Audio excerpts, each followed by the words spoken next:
Alexei Navalny's spokesperson confirmed on Saturday that the Russian opposition leader had died at a remote Arctic penal colony and said he was murdered, but it is unclear where his body is. His death, less than a month before an election that will give Putin another 6 years in power, has removed President Vladimir Putin of his greatest political foe who organized mass anti-Kremlin protests and crusaded against corruption. It has also deprived the Russian opposition of its most well-known politician and sparked a search for Navalny's body, which his team said was not being returned to his family until official tests are done. An official note handed to Navalny's mother that stated that he died at 2:17 p.m. local time on Friday. Kira Yarmysh, Navalny's spokesperson, said. She added that an employee of the prison colony said that Navalny's body was taken to the nearby city of Salakad as part of a probe into his death.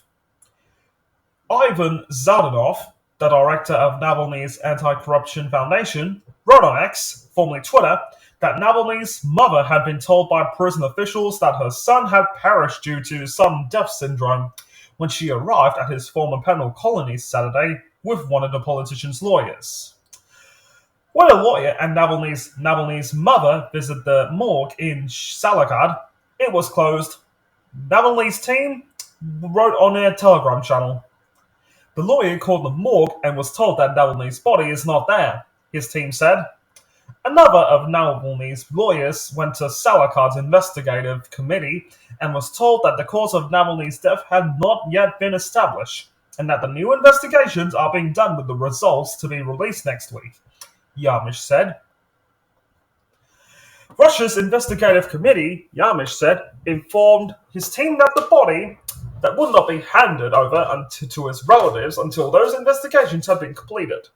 It's obvious that they are lying and doing everything they can to avoid handing over the body, she wrote on X, adding that his team demand that Alexei Navalny's body be handed over to his family immediately. Russia's Federal Penitentiary Service reported that Navalny felt sick after a walk and became unconscious at the penal colony in the town of Karp, in the Yamalo-Nenets region about 1,900 kilometers northeast of Moscow. An ambulance arrived, but he couldn't be revived. The cause of death is still being established, it said.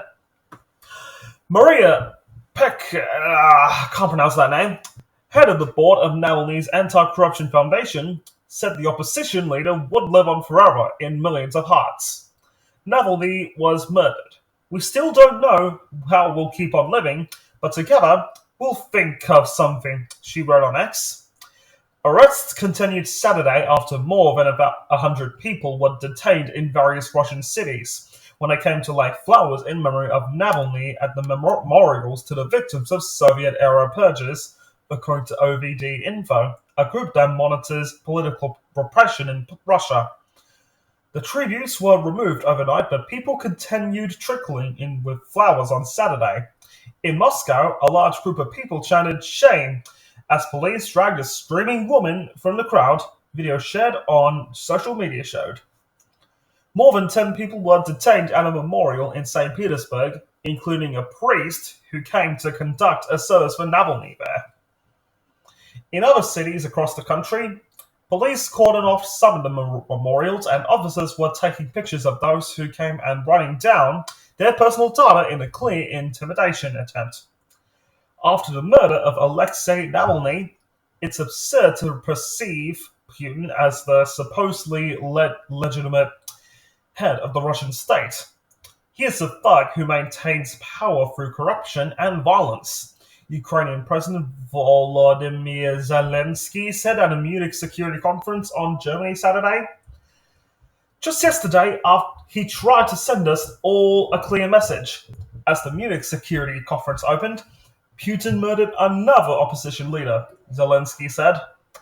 UK Foreign Secretary David Cameron said Saturday that Britain will be taking action against the Russians responsible for the death of Alexei Navalny.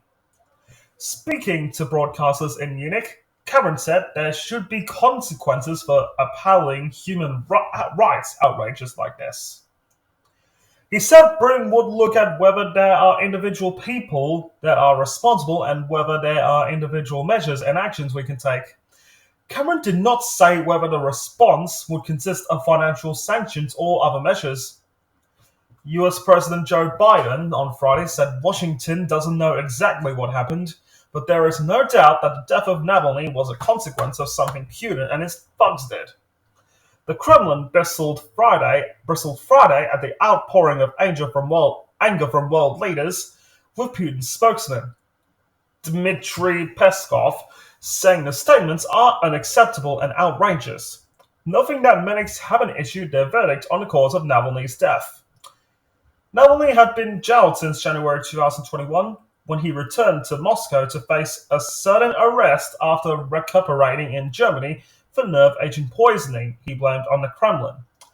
He was later convicted 3 times, saying each case was politically motivated, and received a sentence of 19 years for extremism.